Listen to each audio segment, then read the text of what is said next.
Hello and welcome to the Mother Earth News Audio. I'm Kenny Coogan, reading Learning with Seeds, Engaging Young Minds by Leah Smith from the November-December 2023 issue of Grit magazine. Enjoy.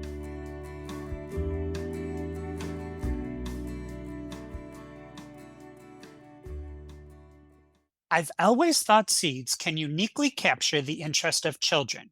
Seeds start as one thing and become another. In short, they transform.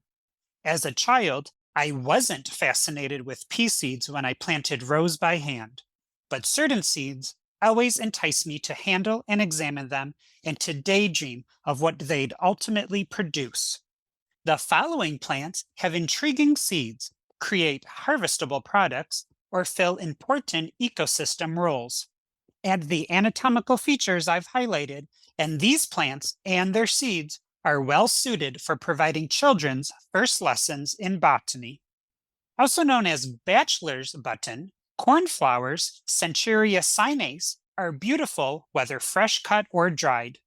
They also attract native pollinators in abundance. The seeds of this annual have a striking appearance, like the heads of little paintbrushes, and they're quite easy to gather, even for children. Alternatively, they'll readily self-seed. Cornflowers have actinomorphic blossoms. This means the flowers have radial symmetry, or many planes of symmetry. Draw a line through its center at various angles, and you'll have mirror images on each side. This is a trait common to the Asteraceae family, of which cornflower is a member. It's easy to spot that cornflowers are also epigynous, meaning their floral components originate at or near the upper end of the floral ovaries. The seeds of this flower develop underneath the petals. Poppies have it all. Vibrant petals, volumes of pollen for honeybees and native pollinators, and pronounced harvestable seed heads. These colorful flowers can be perennials, such as the Icelandic poppy, Papaver nudical, or readily self-seeding annuals, such as the common poppy, P. roas, and the breadseed poppy, P. somniferum. Though the seeds aren't necessarily visually compelling, few garden tasks can equal the allure of gathering them from the flower head. It's like emptying out a salt shaker. Plus, the seeds of P. somniferum are edible. In contrast to the epigynous cornflower, the poppy is hypogynous. Its seeds are in a capsule situated above the attachment point of the flower petals. Notice that the epi, meaning above, and hypo, meaning below, are a reference to the petals in relation to the ovary. They're attached either above the ovary, epigynous, or below the ovary, hypogynous. Calendula, Calendula officinalis, can be picked for fresh or dried bouquets, or the flowers can be destemmed for dried floral accents. The autumnally colored fresh petals are also edible. It's considered very easy to grow, as it will tolerate most soils and it can flower all season in proper conditions. Calendula leaves are simple, which means they have undivided blades. Interestingly, petals are modified leaves. They're typically colorful to attract pollinators. The petals of a flower head are collectively referred to as the corolla. Sepals are modified leaves that attach directly below the petals, and they're usually green and less impressive. The collective noun for the sepals is calyx. The corolla and calyx together form the perianth of the flower. The seed of calendula is cool. It resembles a curved claw or tiny thorny bone. But what you're looking at isn't a seed, but an achene, a dry, one-seeded fruit that doesn't open to release the seed inside. Specifically, achene of the Asteraceae family are called cypsela. It's easy to see why just about any dry bean is child-friendly. They're big and can be quite colorful, and you can eat the end product. As members of the Fabaceae family, or the bean family, beans have zygomorphic flowers. This means the flowers are bilaterally symmetrical. In other words, there's only one way to draw a line through the center of the flower to produce mirror images. This is largely due to the singular appearance of their petals, which are so distinct they have special names.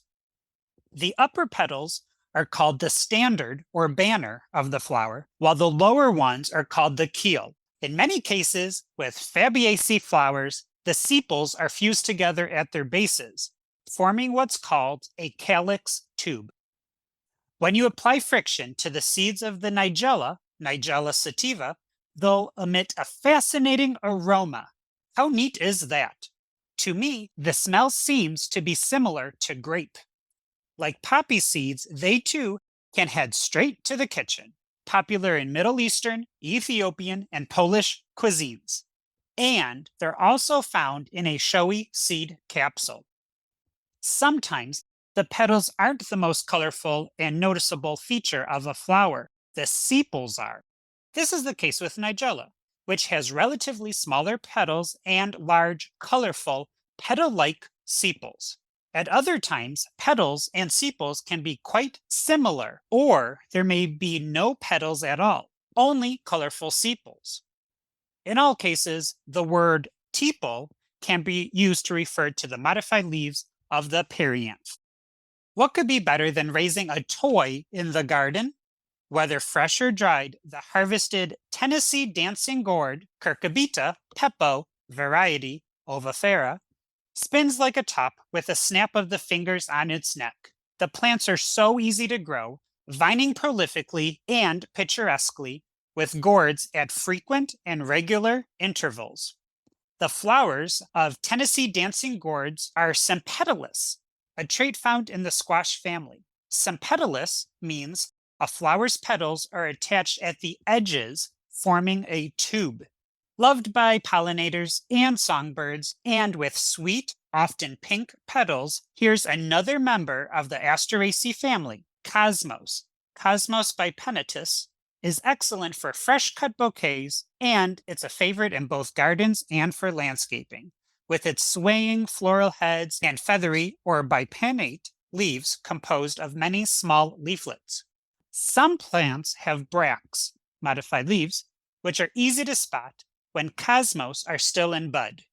Located near buds and flowers, and often functioning to protect them, bracts are anatomically quite distinct from the flower itself. Occasionally, bracts may be especially large and colorful and much showier than the flower itself, as in the case with the poinsettia. Who doesn't want to raise their own pumpkin? Not to mention that pampering plants with watering and fertility applications can yield extra special results. As with the Tennessee dancing gourd, which is in the same plant family, pumpkins, Cucurbita maxima, have sempedalous flowers. They also have palmately lobed leaves. Lobed means that the leaf margin follows a pattern of projections and indentations, and palmate describes the pattern of lobing as originating from a common point. Think of maple leaves. Perhaps the quintessential flower for children, sunflowers, Helianthus annuus, can now be found in a variety of forms: red or pale yellow petals, fuzzy centers, and much more. However, if you avoid pollinists and excessively hybridized varieties, you'll have a flower favored by pollinators and visited by songbirds once its seeds mature. The matured flower head of the sunflower can be collected if there are chickens to feed. Pull peck seeds from the flower head themselves. I saved the biggest surprise for last. The sunflower is not a single flower, but many flowers or florets together in an inflorescence or flower head. The flowers in the center of the sunflower are called disc flowers, while those around the perimeter with the petals are called ray flowers. Here are a few places that you can find seed packets. Botanical Interest, www.botanicalinterest.com.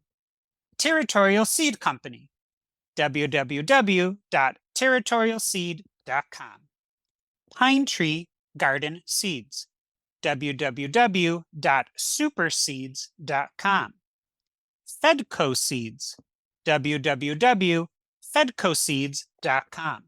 Southern Exposure Seed Exchange, www.southernexposure.com.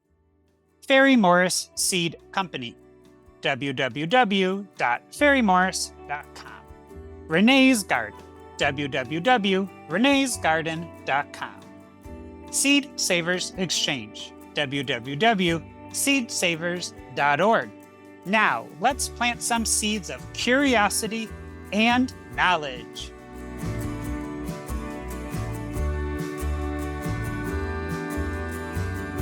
Leah Smith is a freelance writer and home and market gardener.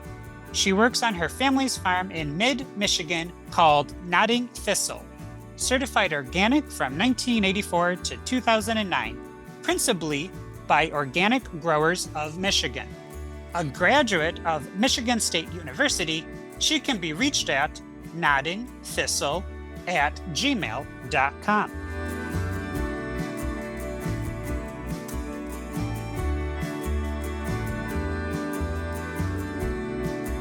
We hope you enjoyed the audio version of Learning with Seeds, Engaging Young Minds. You can reach us at letters@grit.com with any comments or suggestions. To listen to more audio articles, go to the Mother Earth News and Friends podcast and look for audio article in the episode title wherever you listen to your podcasts. Music for this reading is So Far, So Close by Jay Zar. Thanks for listening.